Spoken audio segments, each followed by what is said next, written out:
ओम साईनाथाय नमः। आज हम बात करेंगे हिमाचल प्रदेश के भविष्य की।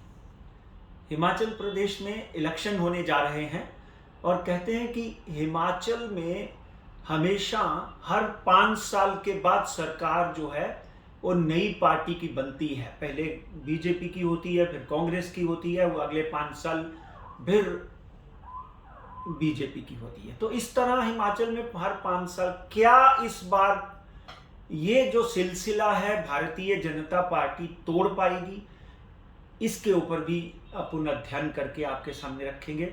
और आज की अगर हम बात करें तो इलेक्शन जो है वो 12 नवंबर को वोटिंग होनी है, यानी 12 नवंबर को दिन शनिवार है और शनिवार के साथ साथ में चंद्रमा मृगशिरा नक्षत्र में है और बहुत से नेताओं की कुंडली में शनि की महादशा लगी हुई है, चंद्रमा की महादशा लगी हुई है। तो आइए मित्रों देखते हैं कि हिमाचल में कितनी सीटें हैं। हिमाचल में कुल टोटल सीटें हैं 68। 68 सीटों में जो आदमी, जो पार्टी, ऐसा समझ लीजिए कि 34, 36, 35 यानी मेजोरिटी में आने के लिए 34 सीटों के ऊपर जीत हासिल करता है, वो वहां पर चाहे जीतता है और वो वहां पे सरकार बनाने में कामयाब होता है। तो यहां पर 3 पार्टियां मुख्य तौर पे खड़ी हैं। एक है भारतीय जनता पार्टी जो इस वक्त ऑलरेडी वहां पे रूलिंग पार्टी है, और दूसरी है इंडियन नेशनल कांग्रेस, कांग्रेस आई बोलते हैं उसको, और तीसरी पार्टी है आम आदमी जिसके मुखिया हैं अरविंद केजरीवाल। और नवनिर्वाचित अध्यक्ष मल्लिकार्जुन खड़गे के लिए ये पहला अवसर है कि वो अपनी पूरी जान जोख दे। तो यहाँ पर पूरा मिश्रण अगर हम देखें तो वहां से आते हैं जेपी नड्डा। उनका जन्म तो 12 दिसंबर 1960 में पटना में हुआ, पर ओरिजिनली वो जो है वो हिमाचल प्रदेश से आते हैं।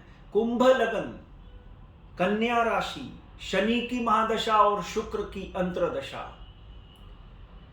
देखिए इनके अपने करियर के लिए तो बहुत अच्छे दिन है, नो डाउट एट ऑल, क्योंकि शनि इनका उच्च का है और उसमें शुक्र मित्र है, दोनों एक दूसरे का समावेश अच्छा बनाते हैं।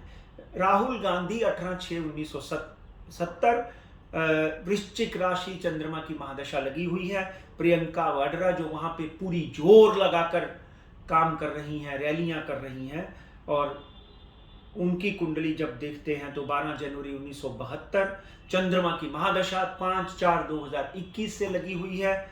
और इसी तरह जयराम ठाकुर जिन वहां पे इस वक्त जो चीफ मिनिस्टर हैं, उनकी कुंडली का अध्ययन करते हैं तो मकर राशि, 6 जनवरी 1965, 5:05 मंडी में उनका जन्म हुआ, शनि की महादशा लगी हुई है। और वहां पर 2 प्रभारी कांग्रेस के हैं जो बहुत बड़ा इफेक्ट छोड़ते हैं।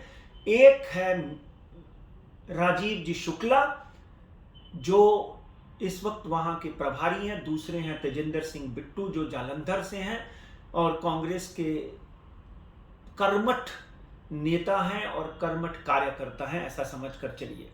इन सबकी कुंडलियों का जब हम विश्लेषण करते हैं तो हिमाचल प्रदेश की अगर हम बात करें तो 68, 6 + 8 14, 1 + 4 5, तो वहां पर कांटे की टक्कर जो है कांग्रेस और भारतीय जनता पार्टी में आपको दिखाई देगी।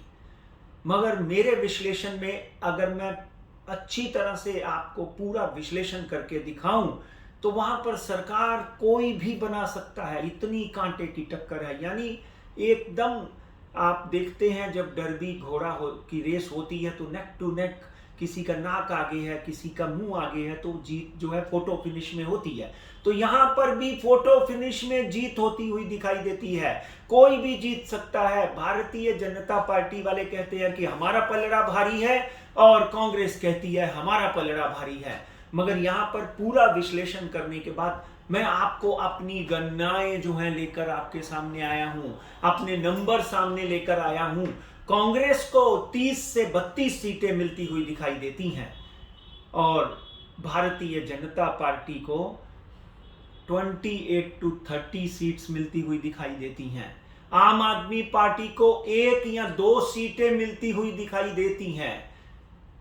अगर हम फोटो फिनिश की बात करें तो डेफिनेटली एक बात मैं यहां पर बोलूंगा कि भारतीय जनता पार्टी के पास इस वक्त साम दाम दंड पूरा आलमा जामा जो है भारतीय जनता पार्टी का, जैसे उन्होंने कलकत्ता में फाइट की थी ऐसे यहां पे भी वो पूरे जोर शोर से लगे हुए हैं।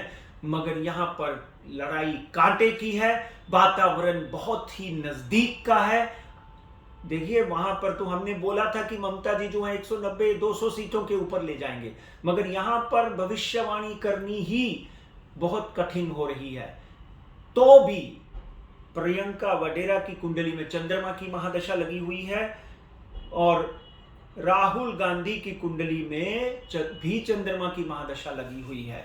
तो कहीं ना कहीं यहां पर जो है कांग्रेस का जो एज है वो सामने आ सकता है। कांग्रेस जो है अपनी सरकार बनाने में कामयाब हो सकती है, मगर उसके लिए उसको साम दाम दंड भेद सब जो है अपनाने पड़ेंगे।